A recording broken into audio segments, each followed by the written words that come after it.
Hello everyone, how you all doing? Welcome to another video log. I will be going through things that I've been doing through the last couple of days. Haven't been very productive in terms of cleaning up my to-do list, but I have done quite a few things. Uh, to start with, yesterday was a pretty good day, so we decided to do some cleaning in the house. Get some washing machines done, change the sheets, which we haven't done in months. Having a little kid doesn't help, and actually vacuum the whole place, stuff like that. That took pretty much a whole morning to get that done. Then I needed to help Artica with some bureaucracy stuff, which they asked me last minute kind of thing for. It's a co-financed project. So we do the expenses, and then supposedly they give us back like 60% of what we used. Uh, Knowing the Portuguese group that returns this, we probably won't see the money because we're closing down the company, and they use any and whatsoever excuse not to pay us what they're supposed to pay us. So they done so in projects previously in the past, and they probably will do it again on this one. But we still have to submit all the bureaucracy stuff. So I was busy doing a lot of that things. Then responding to a lot of emails for enough records, submitting all the stuff for this platform called Synchedin, synchedin.com. If you want to check it out, it's a child company from Rootnote, which is the distributor we'd use at Enough Records to submit our releases to more commercial platforms. And they reached out to us and wanted to have us featured as part of their new company that pretty much gives you a flat fee. Um, you pay like €5 or $5 a month, and you can download, I think, up to 1,000 tracks. And the tracks that you download, you can use on commercial projects without any copyright problems. So it's like renting or leasing free to use music for commercial stuff. Either if you're streaming or using music for videos and stuff like that. And most of Enough Records catalog is already free for use for non-commercial uses, and this allows commercial people to license our music in a more easier way than having to contact the artist. So it might be beneficial for a few artists. I sent a lot of mails contacting everyone asking about that. I got a few positive replies. They wanted to be part of this test pilot that we're going to do with Synced and so I had to list all the UPCs and ISRCs of all the releases that we wanted to add to the program and send them out. So that took quite a while because we have a very large catalog, and I had to go through every one of them and see which one, if the artist was okay with it and or was not. So yeah, compiling all that stuff, and then suddenly it was time for lunch. I did manage to record the books and beers video during the afternoon with Christina, my wife. We have a booktube channel in Portuguese called Books and Beers, or actually nowadays it's called Books, Less Beer, and a Baby. It's mostly about books that we've been reading and beers from craft beer stuff that we've been drinking. But it's in Portuguese only, so if you're English speaking, you probably won't get much out of it. If you're Portuguese speaking, do check it out. I think you will enjoy, if you like books, of course, or hearing people talk about books. Um, so yeah, that was pretty much the whole afternoon. Then I had to do some more Artica helping with stuff. So that was the whole day just doing that. And then the night I spent it cleaning up my iPhone and my MacBook Pro. Um, because since Arctic is closing down, they need to sell the stuff. To sell the stuff, I actually was gonna buy it myself first, but then some lawyers said that we shouldn't allow people to buy our stuff because it might give the wrong impression. And then lawyers said something completely reversed, and it's a big mess. Anyways, they told me that I wouldn't be able to buy it, so I had to factory reset the iPhone and clean up the disk on MacBook Pro. I also had to open the MacBook Pro to remove the additional disk that was originally added there. We had an extra SSD drive installed instead of the DVD tray, and that gave me some fight. There was like a screw on the whole um, disk mounting thingy that I couldn't get undone, so I had to actually destroy the whole, not the whole computer, but the whole case that holds the disk drive on that DVD location inside the MacBook Pro. If you ever exchange the MacBook Pro's DVD drive for a hard disk drive, you know what I'm talking about. If you don't, you had to look up some videos. I did know how to replace it, but that particular hole was like way too thin, and I didn't have the right tool for that. So I had to dismantle it all and trash in the end, but it was relatively cheap. Got it from China, I think, for like €5 or something like that, which is ridiculous for what it does. But anyways, got the SSD disk out of that. We'll use it for backups, and I put the original MacBook Pro slow as hell disk back as primary and wiped it off. So both the computer and iPhone are ready for delivering. And today I got news from Artica that we can actually sell the stuff again. So they're like, "Oh, do you want to still buy them?" Yeah, I spent the whole night wiping them out. I don't think I really want them now. I don't have anything installed on it anymore. Especially the laptop. I mean, what the hell do I want a laptop for that doesn't have all the software installed? That's the hardest thing of setting up a laptop, is installing everything properly. I just wiped it out. So yeah, I think I'm gonna get rid of the laptop. It's old MacBook Pro from 2012 anyways, so it's not really up to standard that much. I could still maybe use it to play music live, but pandemic, no concerts anyways, so who gives a shit? Um, Probably might end up buying a laptop later on for that kind of stuff if I ever get back into doing live music again. But for the moment, I'm happy. I'm happy with what I got. The iPhone might be still useful.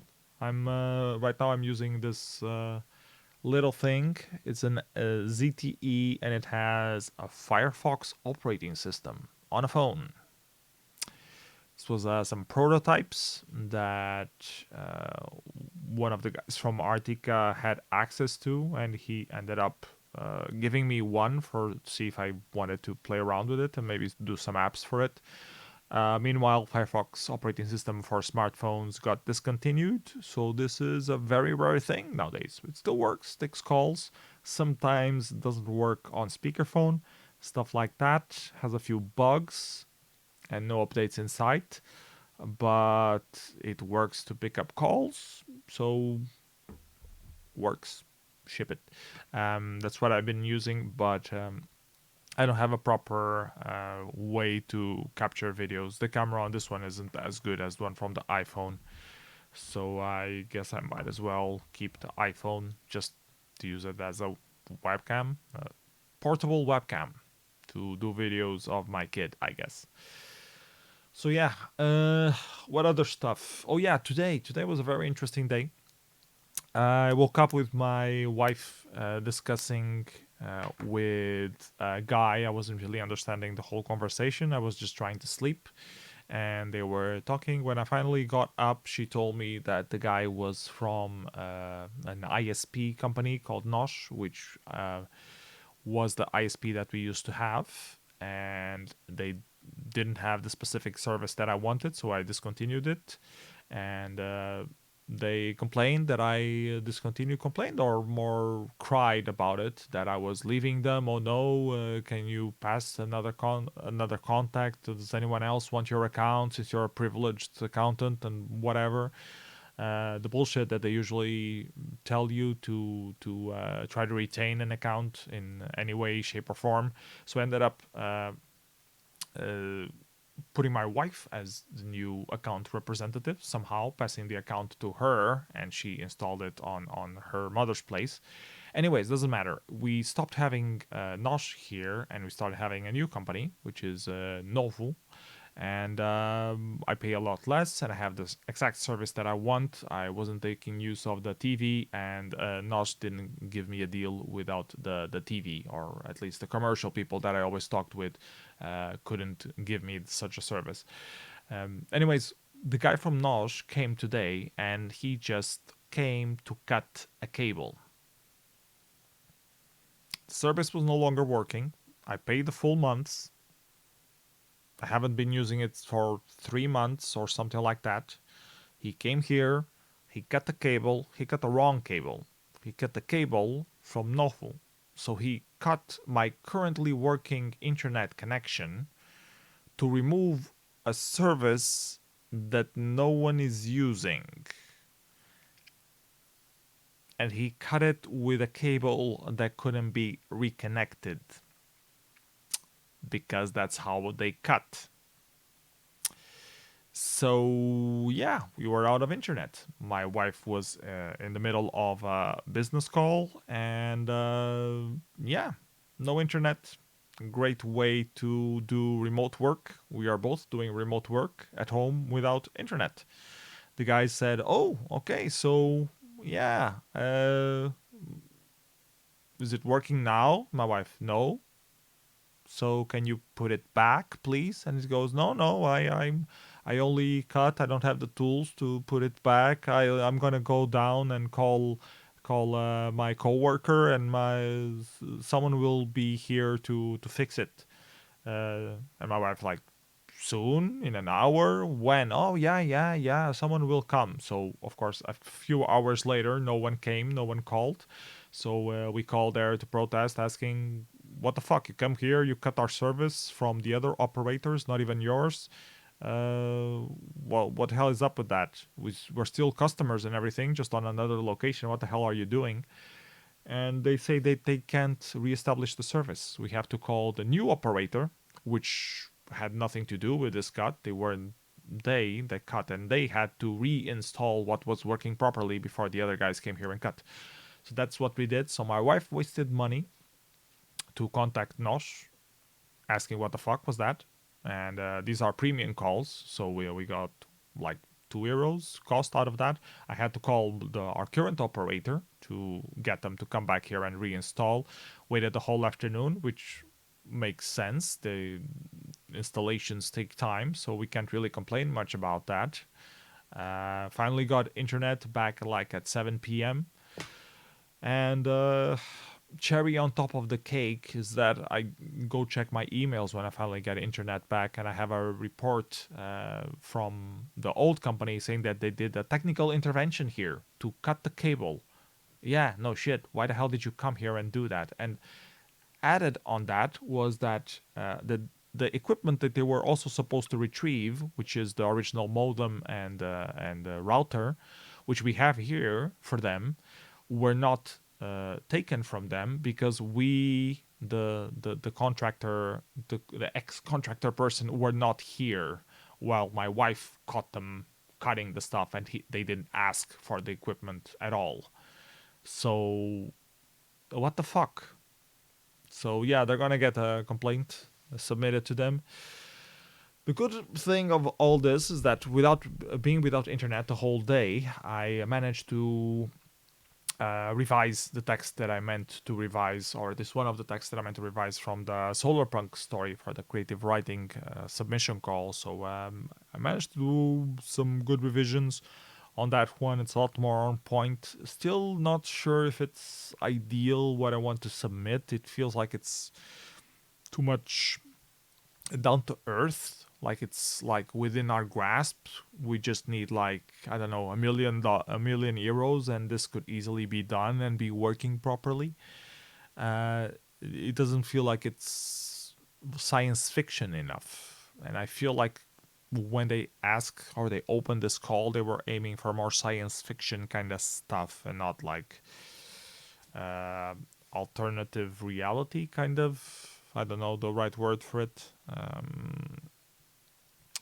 So yeah, I'm a bit weary about that part, but I guess I'm gonna submit it anyways. Doesn't make much sense to make it like completely unrealistic just for the sake of being it more sci-fi. I think it's okay as it is. Maybe give it a final revision. I don't know. Not sure. Not sure what I'm gonna do with it, but I guess I'll submit it anyways. If they don't like it, they don't like it, then I'll put it online in some other way. Um, so yeah, that's one of the things down. Um, what else? I started watching Sex Education, the Netflix series, and it's been pretty decent. I like Gillian Anderson a lot, so that was fun seeing her. And I think the kid is from Malcolm in the Middle, which I kind of didn't like at Malcolm in the Middle, but here looks okay-ish. It's a pretty decent series. Nothing spectacular, but I don't know. It managed to entertain me a little bit while I was out of internet. So yeah. I also did a speed run of N++. They have like every 2 weeks, they have a designated row of levels that you should do.